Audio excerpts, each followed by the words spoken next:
எந்த news channel பார்த்தா stock market ரிலேட்டடான நியூஸ் எல்லாமே உடனுக்குடன் ரொம்பவே சீக்கிரமா நம்மளால தெரிஞ்சுக்க முடியும் அப்படிங்கிறத இந்த வீடியோல பார்க்கலாம். இப்போ இன்னைக்கு மார்னிங் ஒரு 9 o'clock ஒரு நியூஸ் ரிலீஸ் ஆகுது. இது ஒரு நெகட்டிவான நியூஸ், ஓகேவா? அப்போ அந்த நியூஸ் படி தான் மார்க்கெட் ரியாக்ட் ஆகுமா அப்படின்னு பார்த்தீங்க அப்படின்னா கண்டிப்பா ஆகாது.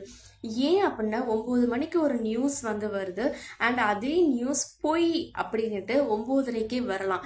9:30க்கு அப்புறமா 10 மணிக்கு 9:30க்கு வந்த நியூஸ்மே போய் இதுதான் உடனுக்குடன் கிடைக்கக்கூடிய அப்டேட் அப்படின்னுட்டு இன்னொரு நியூஸ் ஸ்டாக் மார்க்கெட் ரிலேட்டடா இல்லைன்னா அந்த கம்பெனி பத்தி, நிஃப்டி பத்தி, பேங்க் நிஃப்டி பத்தி, இப்படி எக்கச்சக்கமான இன்ஃபர்மேஷன் ஒவ்வொரு செகண்டுக்கும் ஒவ்வொரு மினிட்டுக்கும் வேற வேற மாறிக்கிட்டே இருக்கும். ஆனா நீங்க இப்போ பார்க்கக்கூடிய இந்த கேண்டில்ஸ்டிக் ஃபார்மேஷன்ஸை நீங்களே நினைச்சாலும் ஃபியூச்சர்ல போயிட்டு எரேஸ் பண்ண முடியாது, மாற்ற முடியாது. ஒன்ஸ் அது பிரிண்ட் ஆகிருச்சு அப்படின்னா பிரிண்ட் ஆனதுதான்.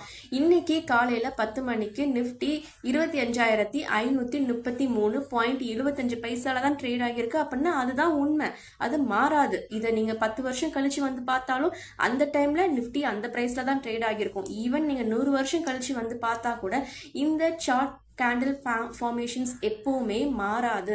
இது ஒரு ரிலேபிளான ஒரு இன்ஃபர்மேஷன். ஸோ நீங்க நியூஸ்க்கு பின்னாடி ஓடாம எந்த சேனல்ல எந்த நியூஸ் போடுறாங்க, ஓ இந்த கண்ட்ரில இவ்வளோ பெரிய வார் நடந்திருக்கு, அப்போ அது நெகட்டிவா இம்பாக்ட் ஆகுது அப்படின்னு இந்தியன் மார்க்கெட்லயும் ஒரு சரிவு வரலாம் அப்படின்ட்டு நியூஸ் பின்னாடி ஒவ்வொரு சேனலும் ஒவ்வொரு நியூஸும் அது உண்மையா பொய்யா அப்படிங்கிறத தெரியாமலேயே அதுக்கு பின்னாடி ஓடுறத ஃபர்ஸ்ட் ஸ்டாப் பண்ணுங்க. உங்களுக்கு தேவையான ஒரு உண்மையான விஷயம் எங்க இருக்கு அப்படின்னு பாத்தீங்க அப்படின்னா அது இந்த கேண்டில்ஸ்டிக்ஸ் தான். இந்த கேண்டில்ஸ்டிக்ஸ் எப்பவுமே பொய் சொல்லாது. இதை நாம அனலிசிஸ் பண்ற விதம் மாறி நம்ம தப்பா அனலிசிஸ் பண்ணதுனால நம்மளுக்கு ஒரு நெகட்டிவ் ரிசல்ட் வரலாமே தவிர கேண்டில்ஸ் எப்பவுமே பொய் சொல்லாது. அது அதோடைய டைரக்ஷன்ல அது பிரிண்ட் பண்ணினதை ஹிஸ்ட்ரியில போயிட்டு எரேஸ் பண்றதும் கிடையாது, மாத்த நினைக்கிறதும் கிடையாது. Once it is done. So இந்த மாதிரி ஒரு உண்மையான விஷயத்த அனலிசிஸ் பண்ண உங்க லைஃப்ல கத்துக்கோங்க. சார்ட் ரீடிங் ஸ்கில்ஸ் அப்படிங்கிறது ஒரு வரப்பிரசாதம் மாதிரி, ஓகேவா?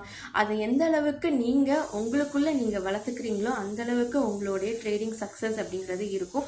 ஸோ இதுக்கப்புறம் யாரும் ஸ்டாக் மார்க்கெட் ரிலேட்டட் நியூஸ் பார்க்குறத ஃபர்ஸ்ட் நிப்பாட்டிட்டு கேண்டில்ஸை எப்படி அனலிசிஸ் பண்ணணும் அப்படின்னு பார்த்து சார்ட் ரீடிங் ஸ்கில்ல ஃபர்ஸ்ட் டெவலப் பண்ணிக்கோங்க. இதுதான் என்னோட ஒன் ஆஃப் தி ஒரு ஹம்பிளான ஒரு ரெக்வெஸ்டாகவே நான் வைக்கிறேன். இதை நான் உங்களுக்கு அட்வைஸாக கொடுத்தா அதை நீங்கள் ஏற்றுப்பீங்களா அப்படிங்கிறது தெரியல. ஸோ நான் உங்களுக்கு ஒரு ரெக்வெஸ்ட்டாக நான் வைக்கிறேன். நீங்களே யோசிச்சு பார்த்து டிசைட் பண்ணிக்கோங்க. தேங்க்யூ.